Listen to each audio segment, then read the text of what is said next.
here you can see on the bottom here the number first, second, third, fourth, fifth, and whatever.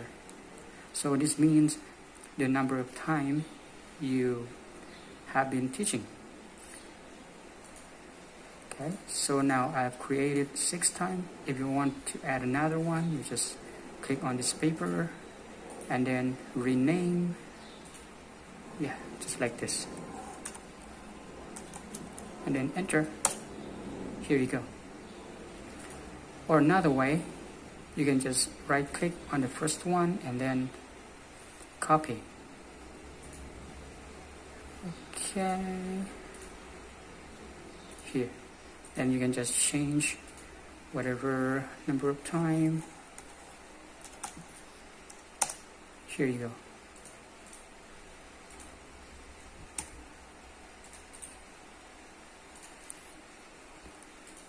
Okay. So now, let's say you have 3 children. You have 3 students. For example, maybe Smart.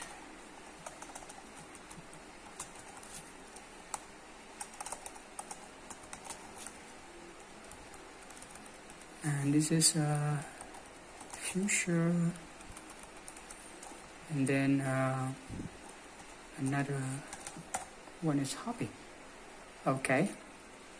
So here you have to put in the month. For example, this month should be first slash years 2022, and day, let's say, yeah, this was changed to Thai format. So you just need to rename.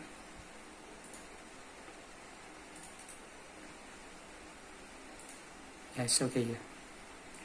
And then you put in the date. For example, today is day 8. Just put number 8. And then from, let's say you teach from 10 until 12. But the number of the time here should be 10 and then follow with colon. Right? You don't put full stop because Excels need a colon to make it appropriate time, so we can use formula with this value. And let's just put the minutes 00, and then here also 12 with colon and 00. Here we go. Now we're here at quantity, so we're going to use this formula. But remember that every formula we need the equal sign first, and then here we want to know how many hours we have taught that day. So here you just click on the column like this, and then minus here, then enter. Here we go, we got 2 hours. And then you just drag down until before the total here, right? Make sure before the total, not in here, because total has different formula. And then let's say tomorrow you teach again from like 13 colon 00.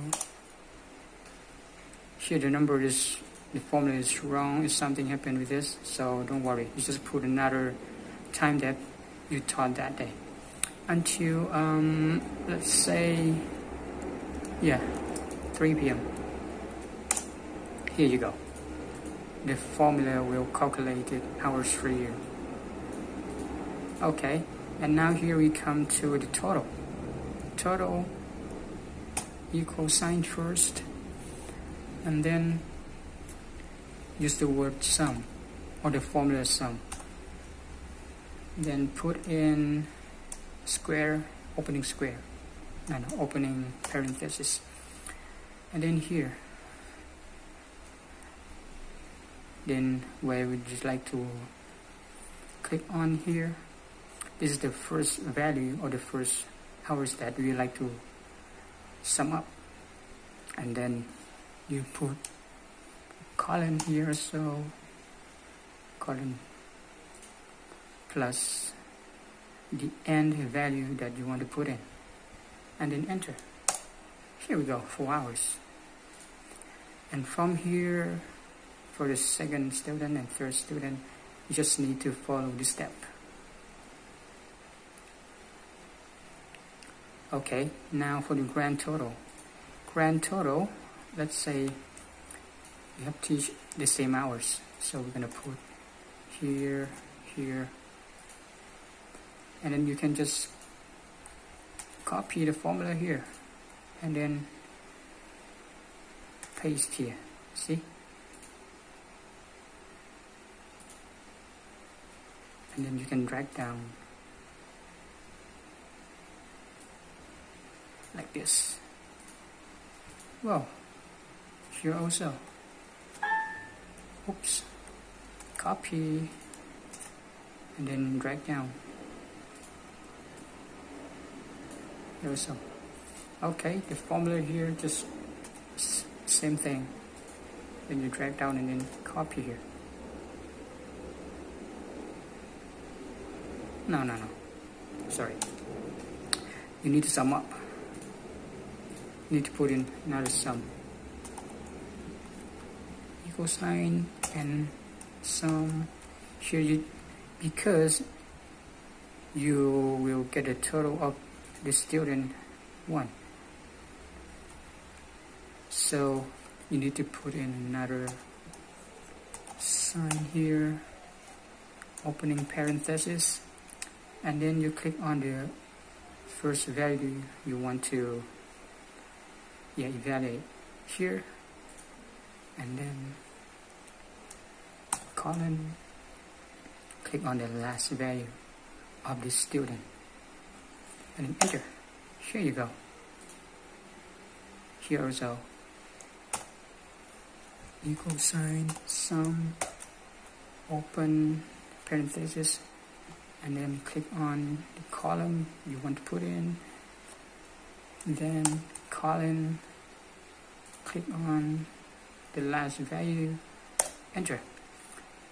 Here in conclusion, it's quite different, so but we usually use the sum formula. Then we put equal sign, sum. Here's we have one different thing we need to put in. Okay, open parenthesis first. Here grand total mean every total of the student you have taught, so you need to put in the total here. Now just click on the column. Okay, but now we don't use the column here. Why? Because column means you sum up every single column, but here we want only the separate column here. See? So you don't need the column, but you need a comma. Sorry, comma here. And then you click on the second total, and then another comma, and then the third total. Now enter. Here we go. You got 4 plus 4 plus 4 becomes 12.